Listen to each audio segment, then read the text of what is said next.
కొండలను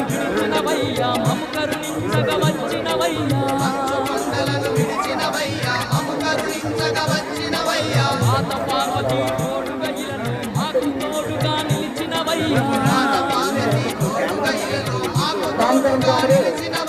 కైలాసాలే ఇలపై దీపమయ్యినా